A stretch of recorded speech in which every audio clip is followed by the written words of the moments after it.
Bible مقدس میں لکھا ہے، اس میں کلام نہیں کہ دینداری کا بھید بڑا ہے، یعنی وہ جو جسم میں ظاہر ہوا اور روح میں راست باز ٹھہرا اور فرشتوں کو دکھائی دیا اور غیر قوموں میں اس کی منادی ہوئی اور دنیا میں اس پر ایمان لائے اور جلال میں اوپر اٹھایا گیا۔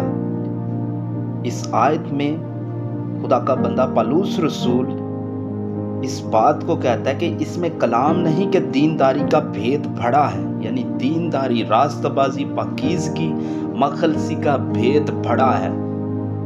آگے وہ کہتا ہے یعنی وہ جو جسم میں ظاہر ہوا اور روح میں راست باز ٹھہرا اور فرشتوں کو دکھائی دیا اور غیر قوموں میں اس کی منادی ہوئی۔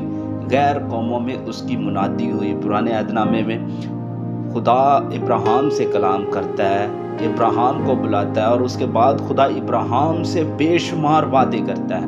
خدا ابراہیم سے کہتا ہے میں تیری نسل کے وسیلہ سے اپنا کلام دنیا کی انتہا تک پہنچاؤں گا اور تیرے سبب سے لوگ مجھ پر ایمان لائیں گے۔ خدا فرماتا ہے کہ لوگ مجھ پر تیرے سبب سے ایمان لائیں گے۔ اور اس آیت میں رسول پالوس رسول اسی حوالہ جات کو مد نظر رکھتے ہوئے کہتا ہے کہ دینداری کا بھید بڑا ہے، یعنی وہ جو جسم میں ظاہر ہوا، یعنی خدا انسانی جسم میں ظاہر ہوا، انسانی جسم میں آیا اور روح میں راست باز ٹھہرا۔ ہر وہ کام جو لکھے ہوئے تھے پہلے سے وہ خدا یسوع مسیح کی زندگی سے رونما ہوئے، اور اس میں بہت بڑی بات وہ یہ ہے اور فرشتوں کو دکھائی دیا۔ بائبل مقدس میں ہم جب بھی دیکھتے ہیں یسایہ نبی کے صحیفہ میں بھی کہ جب خدا تخت پر بیٹھا ہوتا ہے تو کوئی فرشتہ گان بھی اس پر نظر کرنے کے لائق نہیں۔ خدا اتنا جلالی ہے، اس کے تخت میں سے بجلیاں، آوازیں اور گرجیں نکلتی ہیں کہ فرشتگان بھی اپنے چہروں کو بھی اپنے پروں سے ڈھانک کے اس کے حضور کھڑے ہوتے ہیں۔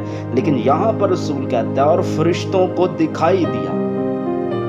یہ وہ بات ہے کہ جب خدا اس چرنی میں انسانی صورت میں ظاہر ہوتا ہے تو اگر خدا کا جلال پہلی دفعہ دیکھا گیا تو وہ بیت لحم کی چرنی میں خدا کے جلال کو دیکھا گیا، کیونکہ بائبل کہتی ہے کہ کلام مجسم ہوا اور فضل اور سچائی سے معمور ہو کر ہمارے درمیان رہا، اور ہم نے اس کا ایسا جلال دیکھا جیسے باپ کے اکلوتے کا جلال۔ وہ خدا جو اتنا جلالی تھا وہ انسان کے لیے انسانی شکل میں ظاہر ہو گیا اور انسانوں کی مانند وہ بنا۔